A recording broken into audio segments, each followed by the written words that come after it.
কিভাবে সৌদি আরব free fire আইডিতে diamond নেবেন লক্ষ্য করুন স্ক্রিনটা।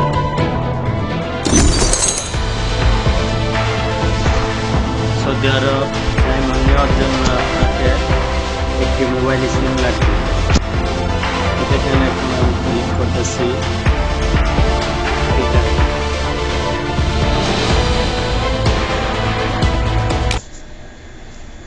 জায়গায় ক্লিক করবেন, তারপর আপনার মোবাইল সিম আসবে, মোবাইল সিমের উপর ক্লিক করবেন।